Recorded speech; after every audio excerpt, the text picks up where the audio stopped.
ایک تبدیلی کی لہر چل پڑی اور محاذی رہنما میں بہت سارے رہنما اپنی سیاسی، میں سمجھوں کہ یہ کہوں کہ سیاسی وفاداری بدل لیے، لیکن جلیل صاحب شروع سے لے کر اب تک اپنا سیاسی جرسی نہیں بدلا ہے، ایسا کیوں؟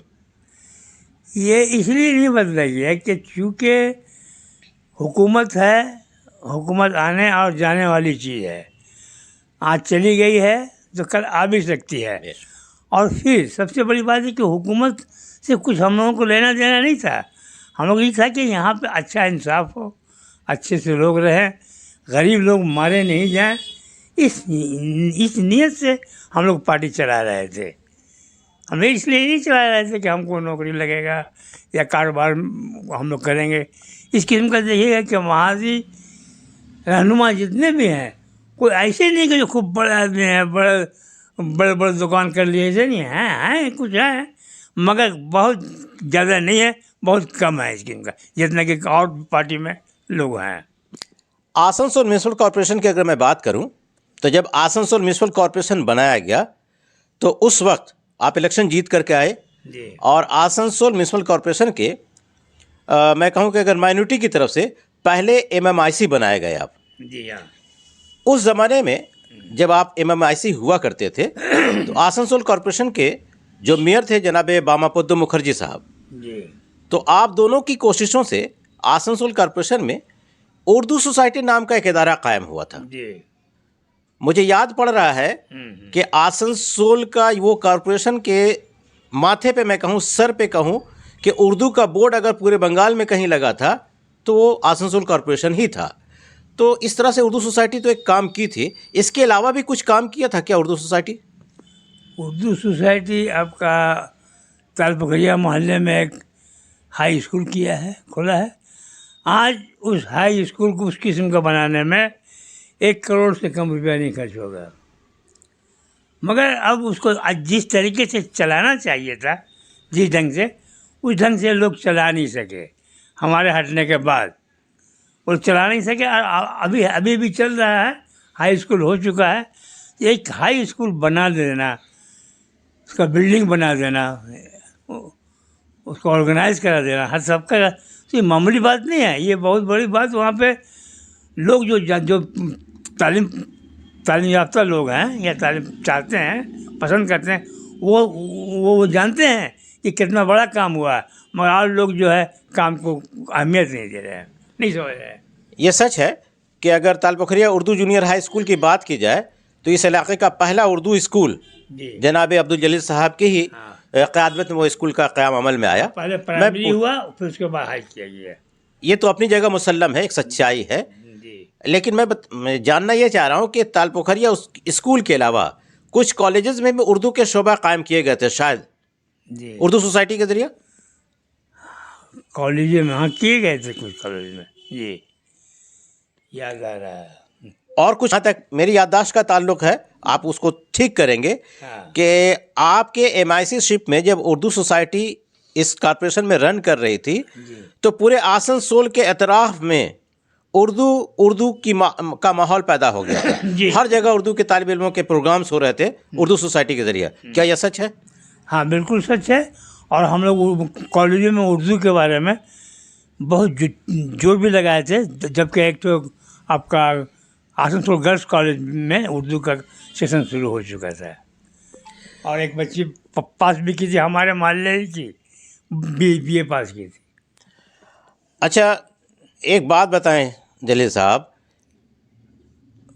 جس وقت آپ کارپوریشن میں MIC تھے، آپ کا جب دور تھا یا آپ جب دیکھ رہے تھے اس حکومت کو، جی اور آج کے جو سیاسی حالات ہیں، تو جلیل صاحب کیا محسوس کرتے ہیں؟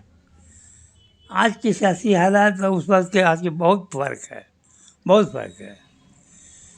اس وقت چونکہ کارپوریشن میں، میونسپلٹی میں پیسہ کی کمی تھی، جو بھی کام کرانے کا ہوتا تھا تھوڑا ٹائم لگ جاتا تھا، مگر تھوڑا ٹائم لگنے کے بعد بھی جو کام ہوتا تھا اچھا کام ہوتا تھا۔ اس وقت جس وقت ہم لوگ کام کرائے تھے محلہ میں، گاؤں میں، تو بستی میں، تو وہ کام آج بھی ہم لوگ جاتے ہیں تو دیکھتے ہیں تو ہے، مگر اس کے بعد میں اس کے اوپر سے بھی یہ لوگ کچھ کام کیا تھا، اس کا اوپر اڑ گیا. چلیے گفتگو کا سلسلہ ختم کرنے سے پہلے ایک آخری سوال. جی 2014 کے بعد سے یقینی طور پہ ملک کی سیاسی حالت بہت بگڑی ہے. ایک خاص فرقے کو، ایک خاص کمیونٹی کو ٹارگٹ کیا جا رہا ہے. ان حالات میں آپ دیکھ رہے ہیں کہ پورے ہندوستان کی فضا بڑی خراب ہے. اسی سال 2026 میں مغربی بنگال میں اسمبلی الیکشن ہونا ہے. تو ایک معمر سیاسی رہنما، جو اتنے تجربہ رکھنے والے رہنما ہمارے درمیان موجود ہیں، تو سیاسی طور پہ مسلمانوں کے لیے آپ کا پیغام اس اسمبلی الیکشن کے لیے کیا ہوگا؟ اس اسمبلی الیکشن کے لیے ہم لوگوں کا پروگرام ہوگا یہ کہ اب وہ زمانہ رہا نہیں. ابھی بچہ سے بچہ جو ابھی 18 سال کا عمر بھی نہیں ہوا ہے، ووٹ دینے کا لائق بھی نہیں ہے، مگر تمام واقف ہو چکا ہے ووٹ سے. کون پارٹی کیسا ہے، کون پارٹی کہاں جا رہا ہے، کس کو ووٹ دینا ہے. تو ہمارا جہاں تک خیال ہے کہ زیادہ تر لوگ اپنے خیال سے، اپنے دماغ سے اس ساتھ ووٹ دیں گے. تو ناظرین، یہ تھے آسنسول میونسپل کارپوریشن کے سابق MMIC اور کئی سماجی سیاسی اداروں سے جڑی ہوئی شخصیت الحاج عبدالجلیل صاحب. 92 سال کی عمر میں بھی ان کا ذہن اتنا تو ضرور مضبوط ہے کہ انہوں نے ہمارے تمام سوالوں کے جواب بڑے بہتر طریقے سے دیے. آپ کا بہت بہت شکریہ. انشاءاللہ پھر ملاقات ہوگی.